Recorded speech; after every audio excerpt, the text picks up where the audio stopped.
Hey everyone, it's Ben Hardy here, and in today's going to be reviewing the BMW i4 eDrive35.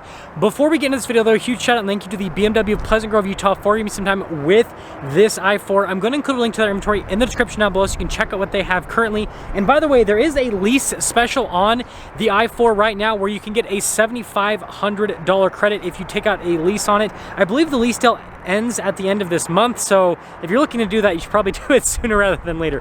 But regardless, again, link to BMW Pleasant Grove's website in the description down below. As for Brendan, as always, if you have any questions. And then on a side note, if you want to save time and money, the next time you purchase a car, link to my car buying guide in the description down below. Let's get into it.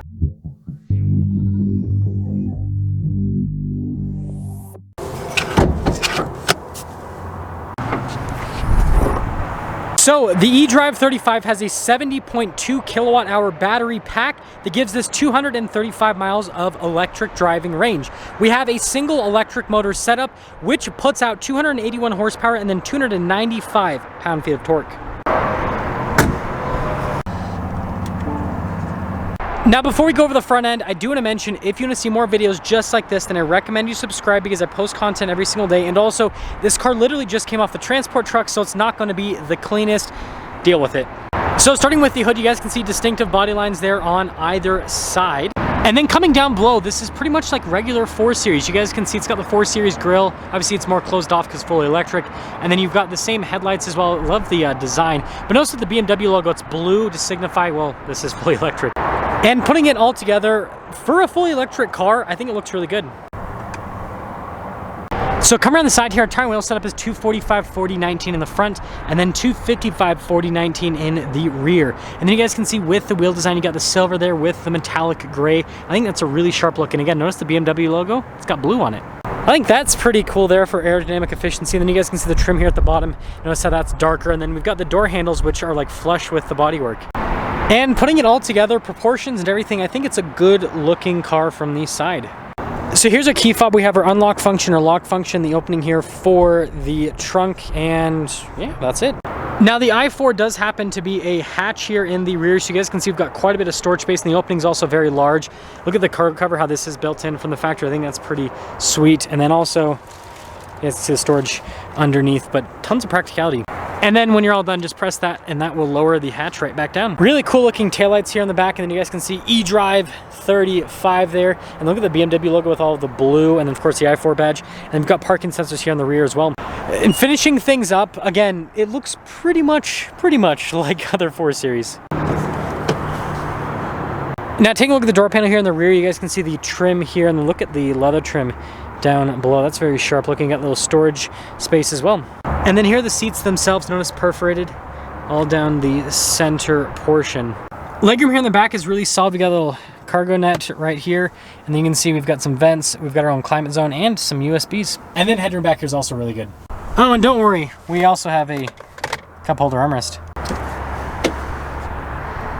Now taking a look at the front door panel here, you guys can see the ambient lighting and then the rest of the trim, and then look at the leather trim down below. We've got all of our window controls here, memory seats, we've got the adjustments for the mirrors. By the way, the mirrors do power fold in as well, and they have blind spot monitoring. And then here's the front seat. You can see perforated all down the center portion. We've got all of our adjustments here on the side with the seat, and then of course you got the double pull for the hood release, and then our light controls just in that area.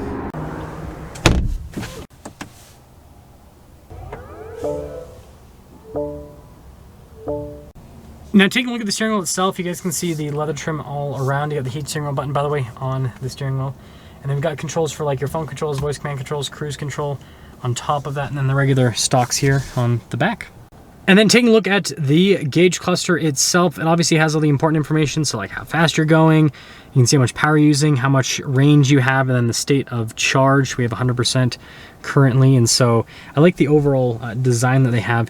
And then when you change the drive modes, notice it actually fully changes what the gauge cluster looks like. Now in reverse, we do have a backup camera with trajectory lines that turn with the steering wheel, and overall resolution with the camera is pretty dang solid. Now as for the rest of the infotainment system, first off, response time with the screen itself is really solid, as you can see. This is BMW's Hyperscreen, right? So it's like all connected. And, you know, I know some people are kind of like, I like the old version more, but I will say this is super easy to use, and you've got tons of menus for everything. And then also like stuff that you're gonna use all the time, like the climate, you can see it's very easily accessible. Notice the vents here, and then the rest of the trim that goes across. And then you guys can see a little volume control down below. And then opening this up, pretty good storage space here, wireless phone charging pad. We've got some cup holders on top of that. And then this is a little control there for the infotainment system, and then transmission selector, right? Stability control, parking sensors. And then this is just the drive mode select, their auto hold, and then our parking brake. And then with the center console, it's got good storage space and some USBs. Almost forgot. We also happen to have a glove box lined with felt. Up top here, we've got our controls for the sunroof. It's not quite a panoramic, but it's bigger than a normal one. Well, the window sticker's half hanging off, but anyways, base MSRP is $51,400. Total MSRP in this one is $54,335. And let's see how it drives.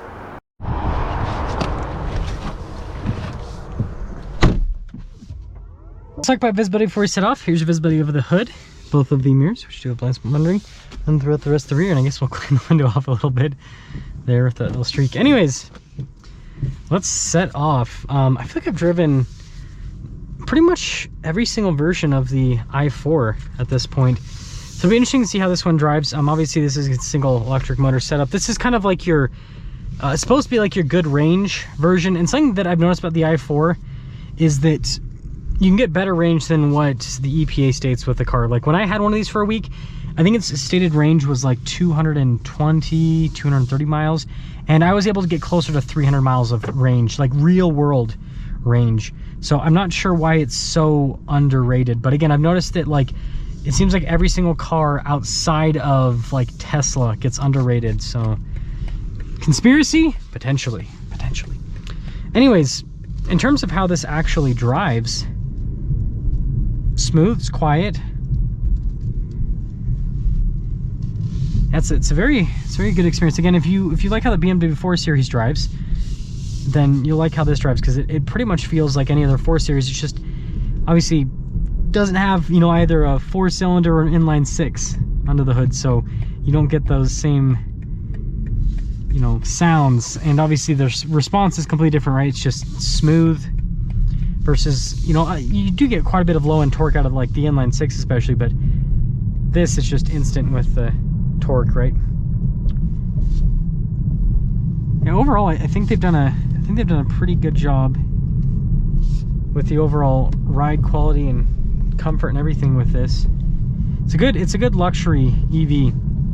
I know that a lot of people compare this to Tesla Model 3. The one thing that I'll say that goes for the Tesla Model 3 is, right, that one's built from the ground up to be an EV, right? So it does have that going for it. But this thing I really like about this is it feels like a normal car. Those are gold wheels. Wow.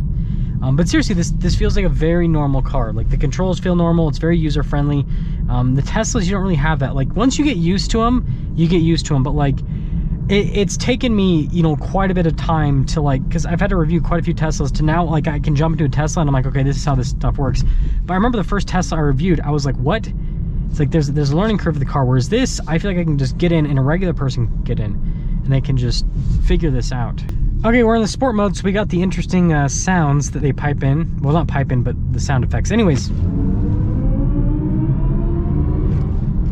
So cool. It sounds like a spaceship. Seriously does.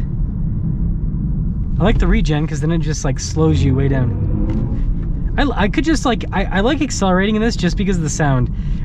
It's really quick, frankly. Like it gives you a bit of a head rush, to be honest. It's not nearly as quick as like the M50 version, but it's quick. I'm just gonna keep it in the sport mode just because I want to hear the sounds, because it just sounds cool. It's fun. So to sum things up, oh look, it's a fart sniffer. Ah, get it. Some things up here with the i4. I think this is a really cool car. I like it. You know, in terms of EVs, I think they've done a pretty good job overall.